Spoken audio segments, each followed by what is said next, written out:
Эгер сиз чыркыраган чындыкты, жүрөккө жакын эмоцияны уккуңуз келсе, биздин модераторго жазылыңыз.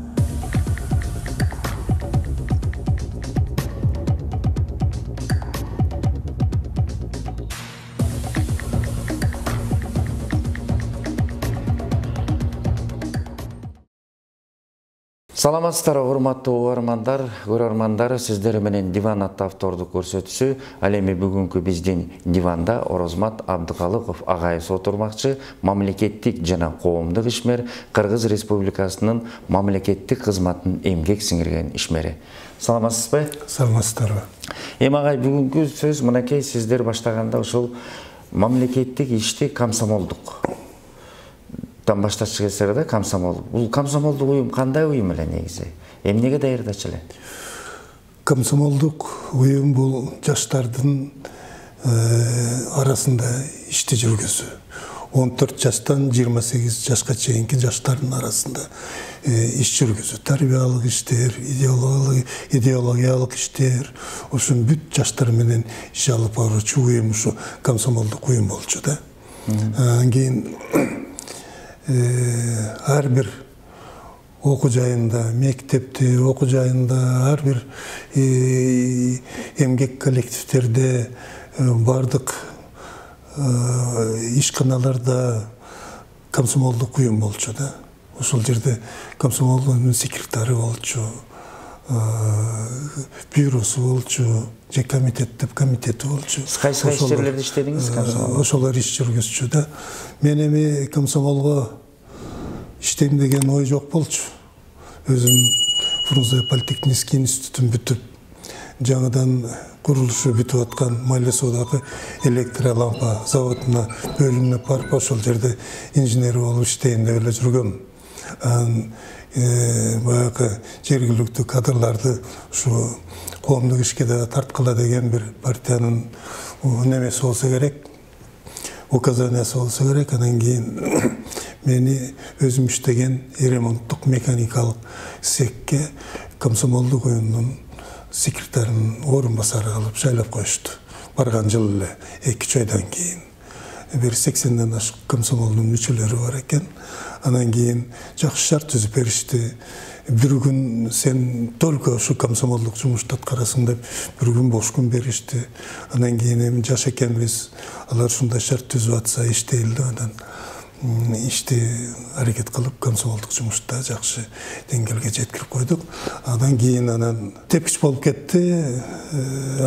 Ошо менин бактыма демби 82 жылы биздин баягы отчеттук, ар бир жылда отчеттук кайра шайлоо чогулуш деп коет. Ошол чогулушка Волкисон борбордук комитетинин экинчи секретары Пастухов Борис Николаевич деген келип калып, катышып, ошодан кийин мени бир жылдан кийин комсомолдук жумушка алып кетишти. Эми ушул мынакей ушу комсомолдон ушу тепкич болуп көтөрүлүпсүз да. Мен бир нерсени айтар элем да, бүгүнкү күндө ошол кадрлардын даярдышы ошол убакта, сиздин убактагы, анан азыркы убакта кандай болуп атат кадрлардын? Биздин убакта мындай расмий система бар болчу. Кадрларды даярдоо, окутуу, жайгаштыруу деген ушундай партиялык органдардын ушундай системасы бар болчу. Комсомолдук органдардын да өзүнчө системасы, профсоюз органдардын да системасы, жана чарбалык жетекчилерди даярдоочу да ушундай система бар болчу да. Мисалы үчүн, ошо мен эле айткан комсомолдук жумушта мени сразу алып келип секретарь кылып, же бөлүм башчы кылып андай болчу эмес. Мени мисалы үчүн алып келгенде инструктор кылып алып келишти. Андан кийин кабинеттин башчысы кылышты, андан кийин бөлүм башчы кылышты. Андан кийин эми баягы самостоятельный өз мындай ишке барсын деп шаарга жөнөтүп, Ош шаарына жөнөтүп биринчи секретарь кылышчу. Ошол эле мезгилде баягы окууга жөнөтүшчү 1 айлык. Москвада жанагы жогорку комсомолдук мектеп деген болчу. Фрунзе шаарында Орто Азиянын тейлеген өзүнчө комсомолдук, заналдык комсомолдук мектеп деген болчу. Ушуларга жөнөтүп, окутуп, тарбиялачу да. Бүгүн кандай болот этсиңер? Бүгүн эми ушул эми баягы система бардык жерде иштечү да. Анан кийин ар бир ступенькадан неме кылып резервди сен ачык айтып эле сен мына жерге резервде турасың, жакшы десең мындай кызматчы болосуң деп айтып неме кылчу, ал киши да өзү умтулчу да. Азыр эми ал система таптакыр жоголгон. Система жоголгон. Эми катуу айтпайын, кайсыл критерий менен алат, кандай неме менен алат, карап көрсөң эле Маанисиз. Кайдан келип калганын кээ бирде билбейсиң. Совсем баягы тажрыйбасы жок. Коллектив иштеген эмес, мамлекет кызмат иштеген эмес, келип калышат, жетекчи болушу. Анан кийин эми алардын арасында да баягы нукура таланттар болушу мүмкүн, өздөрү баягы нар жагында тугаса талант болсо иштеп кетет. Көптөр эми баягы Даярдоо жок. Даярдоо жок болуп атат. Азыр эми мына жаңы президент келгенден кийин госкадровый служба деген мамлекеттик кызмат бар эмеспи? Ошол жерде азыр аракети жакшы болуп атат. Аракет кылышып, ушундай бир системаны азыркы заманга ылайык система түзөлү деп туруп, жанагы жумуш калганда конкурстук система болсун. Анан кийин ошол жерде бир өзүнчө кеңеш түзүлсүн, ошо кеңеш ошо жумушка келаткандарды карасын, рекомендациясын берин дегенде ушундай система түзгөнгө аракет кылып атышат. Муну колдош керек. Колдош керек. Анан кийин дагы мен жанагы биз иштеп жүргөн убактагы бир талапты, партиянын талабын да айтып коеюн. Мисалы үчүн окууну бүткөндө азыр келишип эле кээ бирлер институт бүтүп мамлекеттик жумушка кирип атышат. Ал убакта абдан катуу карашчу. Институт бүткөндөн кийин өзүңүн кесибиң боюнча эң болобу дегенде 2 жыл иштешиң керек болчу. 2 жыл иштегенден кийин, өзүңдү ошол жерден көрсөткөндөн кийин, баягы коллектив менен бирге иштеп кичине тажрыйба алып алгандан кийин анан мамлекеттик жумушка, советтик кызматка же партиялык кызматка анан кийин алып келишчү да. Сиздин иш тажрыйбаңызда соода жана өнөр жай министри, ошондой эле Кыргыз өкмөтүнүн аппараты министри болуп турсуз. Ошондой эле Кыргыз ССРнын член бюросу. Ал кезде член бюро деген бул үстөн караган. Ошондой эле легендарулуу парламенттин депутаты болгон экенсиз. Эми мен сизге суроо, башкача айтканда, сиз биздин Кыргызстан өлкөбүздүн иш кагыздары болобу, өнөр жай болобу, же саясий жактан кандай болот, баардыгын кенен түшүнгөн адам катары сизге бир суроо берем. Бүгүнкү күндө экономикабыз кандай? Экономикабыз абдан кыйын акыбалда. Аны мына жаңы келген жетекчилер деле айтып атат. Эми ал өтүп кетти, аны кайра албайсың. Мурунку Советтер Союзу убагында көп завод, фабрикалар курулган болчу.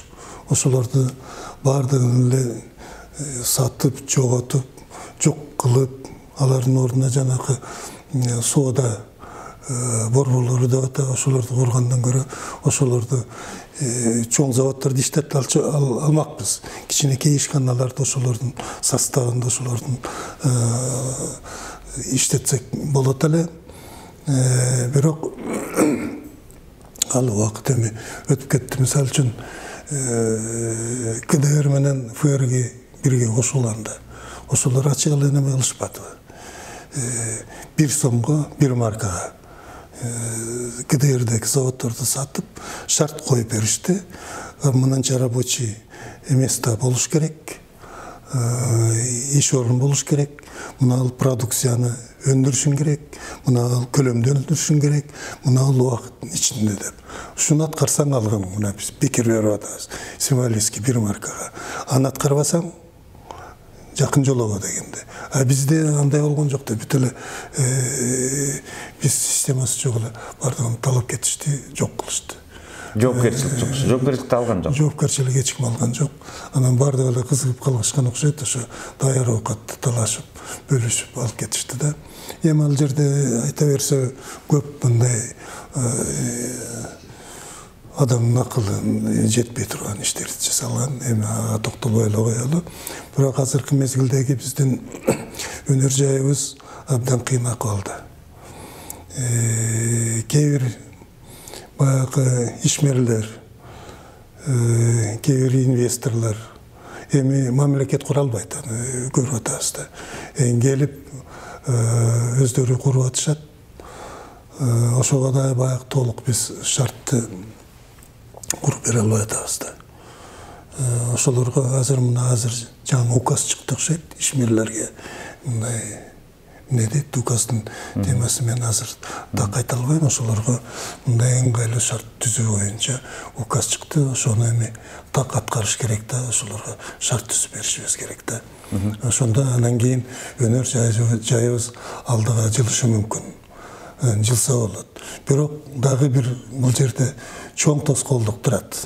Айтып атабыз. Мисалы үчүн азыр инвестор келип чын эле, мен мындай завод курайын, мен мындай фабрика курайын, мен мындай өндүрүш курайын деп келсе кура албайт. Себеби аны иштетиш үчүн электр энергия керек. Электр энергиябыз жок. Мына бул өзүңүздөр көрүп атасыздарбы? Суу толук келбей калып, токтогул суу сактагычына дубанып алып, башка мамлекеттерден электр энергия сурап жүрөбүз. Эми бул баягы көп жылдык циклдин башталышы. Эми келе же быйыл эле кайтара толуп калбайт. Бул бир нече жылга созула турган иш. Ошон үчүн жанакы азыркы келген президенттин демилгесин мен абдан колдойм. Энергетиканы биз энергетикада жыйналган бүт проблемаларды ирети менен чечпесек болбойт деп. Ошону аткарышыбыз керек. Мен дагы бир жолу айтып кетейин, энергетика баягы илгери айтып калчубуз, мектептен баштап институтта да окутчу, отун энергетика комплекси бул экономиканын негизи, экономиканын фундаменти деп. Ошону ишке ашырыш керек. Биз колдошубуз керек деп айтам да, немени. Ушундай демилгелерди. Мына 10 жыл бою 2010 жылдан баштап 10 жыл толугу менен 2020 жыл болсо бизде баягы орустар социалисттик мезгилде, особенно баягы Брежнев иштеп аткан убакты застой болду деп айтып атышпайбы? Бизде ошондой застой болду да. Экономика менен заниматься эткен, экономика караган киши болгон жок. Айрыкча мына энергетика жүрөгү зооруйт караган киши болгон жок. Даже бир сөз айткан киши болгон жок. Ушу энергетиканы карап коелучу, кантип алдыга жылдырышыбыз керек да. Анан кийин экономика деген бул көп тармактуу да. Айыл чарба тармагы. Эми мамлекет колунан келишинче баягы жеңилдетилген кредит берип фермерлерге кичине жардам берип атат. Бирок бул жерде дагы түп тамыры менен бул немени карап чыгышыбыз керек да. Мен оюмча, мүмкүн менин көз карашым туура эместир. Көп жылдан бери айтылып жүрдү, баягы кооперативдерди түзүшүбүз керек деп. Мына чүй орунда иштеп атышат, башка жерлерде кооператив деген жоголду да. Мейли баягы эл жер үлүшкө берилип кеткен. Ошо элдер менен бирге чогуу иштеп, ошо үлүштөгү жерлерди кошуп, баягы кооператив деп түзсөк, техниканы да алса болот, техниканы иштетсе болот, анан жанагы себеби оборот дегенде иштетсе болот. Мындай жакшыраак жолго койсок болот эле, ал жагын жакшы карабай атабыз. Даже мынакей жөнөкөй эле маселе. Сууну колдонуш, сууну колдонуу. Суубуз Кудайга шүгүр бар. Ошону биринчиден бардык жерге жеткириш керек. Иштелбей турган жерлерибиз көп. Ошол жерге жеткириш керек. Мелиорация деп атабыз, ошону жасашыбыз керек да. Анан кийин бул жерде да жанагы жаңы технологияларды киргизишибиз керек да. Советтер Союзу убагында бизде бул жерде институт бар болчу. Уникамс деген. Ошолор иштеген жаш жигиттер бар экен. Ошолор жанагы капельное орошение дегенди иштеп чыгышып, көрсөтүшүп, бир-эки жерге киргизишкен. Ошону эч ким колдобой койду да. Советтер Союзунда жасаган. Ошондо мен комсомолдун жетектеп турган элем, ошол балдарды колдоп, ошолорго Ленин комсомолунун сыйлыгын бергенбиз. Ошолор азыр кээ бир фермерлер мына бак өстүрүп атышат, башка өстүрүп атышат, ошону киргизип атышат капельное орошение деп. Ошону киргизсек канча суу үнөмдөлмөк, канча жерди кошумча освоение кылмакпыз. окумуштуулар айтып жүрүшөт, эми канчалык анын негизи бар. Чүй мына өрөөн эле Сары Өзөн эле 10 миллион адамды бакса болот деп. Өзүбүздүн айыл чарба продукциясы менен. Биз азыр 6 миллион адамды бага албай атабыз. Көп нерселерди импорт кылып алып келип атабыз. Эми бир 2-3 эле айыл чарба продукциясы менен өзүбүз камсыз кылып атабыз да. Эми дагы бир суроо, мынакей ошол алыскы райондордо, башкача айтканда биздин чектешкен райондор бар, айылдар бар. Ошолорго да көңүл бурулбай бараткансып, эми ошол айылдарды, чек арада турган айылдарды кантип биз сактап калышыбыз керек? Эми мен өкмөттө иштеп жүрүп билем, өзүнчө токтом кабыл алынган. Даже программа кабыл алынган. Ошо чек арага жайгашкан райондорду бардык жагынан колдоо. Биринчиси жеңилдетилген кредиттерди берүү, кээ бир налогтордон бошотуу, биринчи ирет ошо жерде жанакы сууну апаруу, таза суу, эл ичкен таза суу апаруу, элдерге баягы эртерээк пенсияга чыгаруу, айлыгын көтөрүү деген ушундай маселелер бүт бардыгы каралган, бирок ал ошо боюнча жок болду. Ал программада аткарылган жок, эч нерсе жасалган жок. Ошону биз жасашыбыз керек. Бүгүнкү күнгө чейин жок ал. Жок, аткарылбай атпайбы. Мына мен бардык эле Советтер Союзун жамандай берет. Мына Чаткал өрөөнүн, бул дагы баягы чек аранын жанында турган өрөөн эле да. Ошону көтөрүш үчүн ресурс бар, потенциал бар. Ошо бүт баягы жаштарды бизди жөнөткүлө, жаштарды ошол жака барып иштесин деп. Биз ошол иш менен да комсомолдо жүргөндө ошол иштерди аткарганбыз. Өзүнчө район кылды Чаткалды мурун Алабака районунун курамында эле да. Эми өзүнчө район. Ушундай конкреттүү чараларды колдош керек да. Мына Чоңалайды өзүнчө район кылышты. Чоңалайда илгери жанакы жакшы каналдар курулган, жер өздөштүрүлгөн боюнча ошолор бардыгы калып кетти да. Ошолордун бардыгын азыр кайтара кайрылышыбыз керек. Ошол документтерди кайтара көтөрүшүбүз керек. Ошонун кайсынысы мамлекет бүгүн жасай алат, ошону карап туруп чек ара райондорун колдош керек да. Антпесе болбойт. Азыркы ошо мамлекеттик структурада бирин кайталаган көп. Мисалы, менин жаатымда ошо телевидение жагында болобу, же айыл чарба министри, мисалы ошол эле президенттин да өзүнүн очойгон аппараты бар, өкмөт башчысынын да өзүнчө очойгон аппараттары бар. Эми ушуларды кандай кылып иргелдешти керек? Ошол иш эми мына айтыла баштады. Губернатор, аким деген. Айтыла баштады. Азыр ишке аша баштады. Бирок азыр шашылыш түрдө баягы министрликтердин, ведомстволордун санын, кичине госкомитеттердин санын азайтышты. Бирок аны абдан мындай терең карап чыгыш керек да. Терең карап чыгып, алардын функциясын так белгилеш керек да. Ошого жараша алардын курамы болуш керек, ошого жараша штаттык немеси адамдын саны болуш керек деген. Ошол иш башталды, мен ойлойм алда да жыла баштайт. Мен ушума караганда жана сиз айткандай өкмөттүн аппараты, президенттин аппараты экөө биригип бир эле аппарат болот, кыскартылган дегендей сөз бар. Андай болсо жакшы болот эле. Көп азыр кызматтар бар, аларды да карап чыгыш керек. Алардын кээ бирин мүмкүн кыскартыш керек, кээ бирин дагы мына министрликтердин составына кошуп бериш керек. Бирок баягы азыр кичине шашылыш түрдө болуп калгандай болуп атат. Эми бара-бара бул дагы өз жолуна түшөт го деген мен ойдомун, үмүттөмүн. Эми сизде ошо тажрыйбалуу инсан катары бир акыркы суроону бергим келип атат да. Сиз дагы өлкө кадрысыз. Мисалы, эмне үчүн сиз президенттин же өкмөт башчынын же кайсы бир министрдин советниги болбошуңуз керек? Болсоңуз болот да, мисалы өлкө кадр. Анан бүгүнкү күндө ушул өлкө кадрындагы өлкө кадрлар жаштанбасын деп какой-то бир ченем ойгондой болуп атат да. Ушуга көз карашыңыз. Өлкө кадры кандай адам болуш керек негизи? Өлкө кадры бул мамлекетке, элибизге, жерибизге берилген, жүрөгү менен күйгөн адамдар болуш керек. Бул жерде баягы жаш болуш керек, улгайган киши болуш керек деп бөлбөш керек. Баягы илгертен бери айтылып келип атат. Баягы тажрыйба менен жаштык энергия бирге жүрүш керек да. Ошондой кылып кадрларды коюш керек. Жалаң эле жаштар керек деп жаштарды коюп алса анда болбой калат.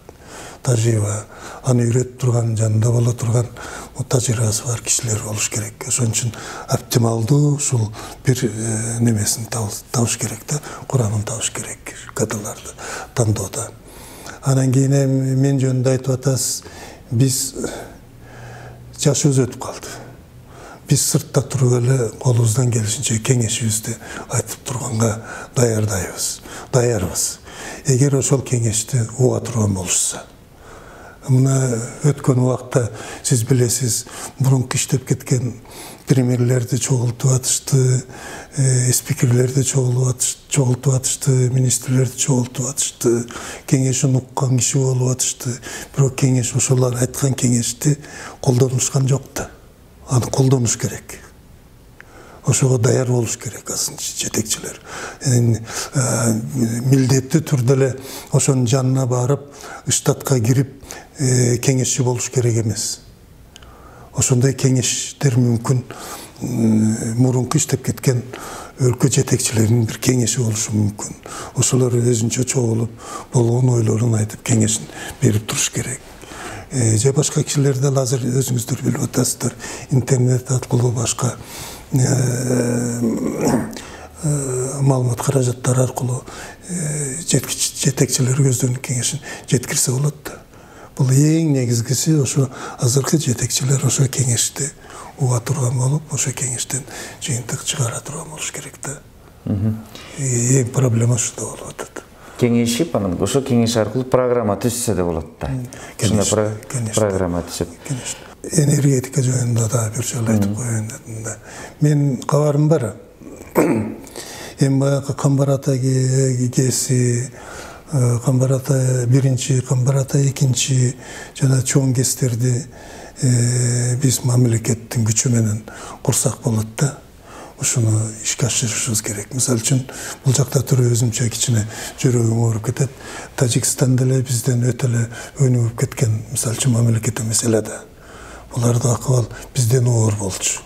Буларда биз баягы бир күндө 5-6 саат электр энергиясы берилбей калса, аларда 1-2 күн, 3 күндөп берилбей калчу мезгил болду да. Ошону көргөндөн кийин алар өзүбүз энергетикалык объекттерди курбасак болбойт экен деп, Орто Азиядагы эң чоң уруу күнгесин бүткөрүп алышпады.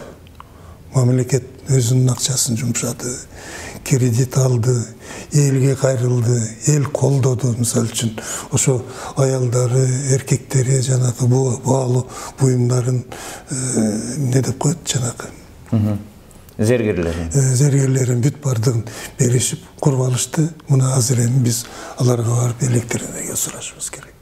Алар эми экспорт кылабыз электр энергияны Афганистанга, башка өлкөлөргө деп атат. Ошон үчүн ушул жерден элди колдош керек. Эң негизгиси мамлекеттин башчылары ушуну акташыбыз керек. Мен кабарым башташ керек деген кабарым бар дегеним, даяр баягы кичинекей дарыяларга электр станцияларын куралы. Силерден бир тыйын албайлы. Сиз эч нерсе коротпойсуңар. Биз проектибиз бар, даяр. Ушуларды алып келип куралы десе, ошону карабай коюшту, ошону бербей коюшту да. Ошол жерден өзүңөрдүн үлүшүңөрдү алгыла десе, үлүшүбүздү алсак болот эле да. Мисалы үчүн мен ушу баса белгилеп кете турган электроэнергетиканы биз алдыга жылдырышыбыз керек да. Бир эле нарын кеси 127 миллиард киловатт часов электр энергия бере турган потенциалы бар. А биз бүгүн алып атканыбыз 14 миллиард гана. Ойлонуп көрүңүз. Ошол потенциалды алсак, Кыргызстанга башка алтындын да кереги жок, башка жер байлыктарынын кереги жок, ошо бизди энергетика багып кетмек. Рахмат. маек куруп бергениңизге, мына сиздин айткандарыңызды мына азыр бүгүнкү биздин студиябызга айтып бергениңизде бул да чоң кеңеш. Сиздин айтып берген кеңешиңиз бизге кеңеш болсун, өкмөткө да кеңеш болсун. Рахмат. Рахмат сиздерге. Урматтуу көрөрмандар, сиздер диван аттуу автордук көрсөтүүнү көрдүңүздөр. Аны мен Куттумедин Базаркулов алып бардым. Ал эми биздин диванда Орозмат Абдыкалыков мамлекеттик жана коомдук ишмер, Кыргыз Республикасынын мамлекеттик кызматына эмгек сиңирген ишмер болду. Саламатта калыңыздар.